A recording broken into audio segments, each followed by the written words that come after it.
રામ રામ ખેડૂત મિત્રો, મારું નામ છે દિલીપ પટેલિયા અને આપણી YouTube channel Shriram pesticides Mahuva ઉપર આપ સર્વે મિત્રોનું હાર્દિક સ્વાગત છે.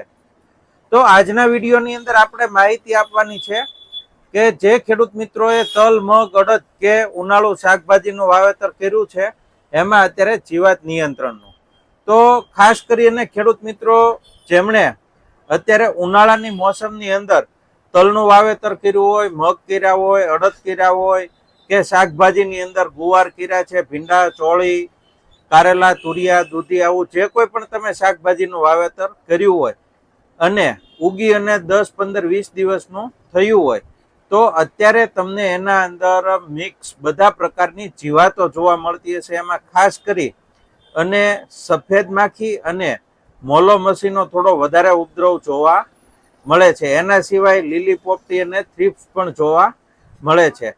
તો અત્યારે આપણે નાના છોડની અંદર હજી ઉગીને 10, 12, 15 દિવસનું થયું હોય તો આ સમયે આપણે એમાં કઈ દવા વાપરવી જોઈએ અને એનાથી આપણને કેવી રીતનું કંટ્રોલ મળી શકે, તો એના આપણે આજે વાત કરવાની છે કે એક જ દવા અને તમામ જીવાત સાફ. આ તમે જોઈ શકો છો સહારા ઇન્ટરનેશનલ કેમિકલનું ટોલફેરા. આના અંદર ટેકનિકલની વાત કરીએ તો ટોલ્ફેન પાયરાઇટ જે 15% આવે છે એ આના અંદર ટેકનિકલ છે. હવે આના ડોઝની વાત કરીએ તો એક પંપની અંદર 40 ml થી લઈ અને 50 ml સુધીનો આનો તમારે ડોઝ નાખવાનો રહેશે. જો 10 થી 12 દિવસ 15 દિવસ સુધીનો છોડ હોય ઝીણો ઝીણો 2-3 પાંદડે તો તમારે 40 ml લેખે ડોઝ કરવાનો છે, અથવા 5-6 પાંદડે 8 પાંદડે છોડ હોય તો આ તમારે 50 ml લેખે તમારે એક પંપની અંદર નાખવાનું રહેશે. એટલે એક જ દવા અને તમામ પ્રકારની સુસ્યા જીવાતો સાફ થઈ જશે એક જ દવાની અંદર.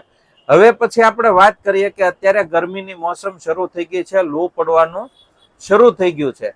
તો એમાં આપણે એને ગ્રોથ માટે અને લૂ ઓછી લાગે, ગરમી ઓછી લાગે તો એમાં આપણે કઈ દવા વાપરી શકીએ, તો એમાં તમે વાપરી શકો છો નિધિ ઓર્ગેનિક લેન્ડનું મેગ્ના.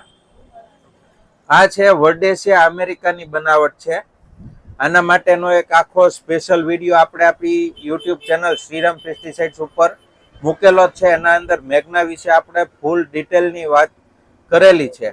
પણ અત્યારે ખાસ કરી અને ઉનાળાની અંદર જો તમે શાકભાજીની ખેતી કરી હોય અથવા તલ, મગ, અડદ કે એવું કંઈ વાવ્યું હોય તો એના અંદર મેગ્નાનો અત્યારે પંપે 30 ml લેખે નાખી અને સ્પ્રે કરવાની ભલામણ છે. છોડની અવસ્થા કોઈ પણ હોય પણ મેગ્ના કોઈ પણ અવસ્થાએ વાપરી શકાય છે. એટલે 30 ml પંપે નાખી અને મેગ્ના વાપરો તો જેથી કરી અને છોડનો જે વિકાસ છે એક ધારો અને સારો રહેશે. છોડમાં હરિતકણની સંખ્યા જે છે વધી જશે અને સાથે જે ગરમીની સામેની લડવાની જે તાકાત છે, એની જે ક્ષમતા છે એ પણ વધી જશે અને નીચે મૂળની અંદર ફૂટાવ પણ સારો આવશે. એટલે કે મૂળ જે છે એ વધારે પ્રમાણની અંદર મૂકશે. આ તમામ ખાસિયતો મેગ્નાની રહેલી છે. વર્ડેસિયા અમેરિકાની બનાવટ છે, ખૂબ જ સારી પ્રોડક્ટ છે. એટલે દરેક શાકભાજીની અંદર ખાસ કરી અને રીંગણા, મરચા, ટમેટા, દૂધી, કારેલા, ચોળી, ભીંડો, ગુવાર આ બધાની અંદર ખાસ કરીને મેગ્ના વાપરવાની અત્યારે ભલામણ કરવામાં આવે છે. એ સિવાય ખેડૂત મિત્રો અત્યારે હવે ઉનાળાનું શરૂઆત થઈ ગઈ છે.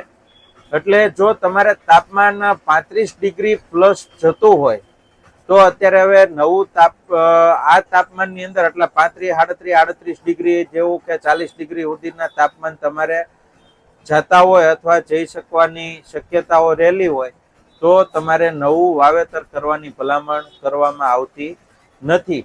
અને જે ખેડૂત મિત્રોએ અત્યારે વાવેતર કરી દીધા છે અને 10, 15, 20 દિવસની એની મોલાત થઈ ગઈ છે તો ખાસ કરીને ખેડૂત મિત્રો અત્યારે તમારે કાળજી રાખવા જેવી બાબત છે એ છે પાણીની.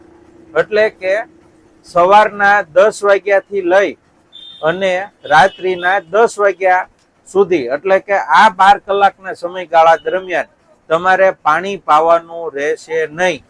એટલે કે દિવસ દરમિયાન પાણી આપવાનું નથી.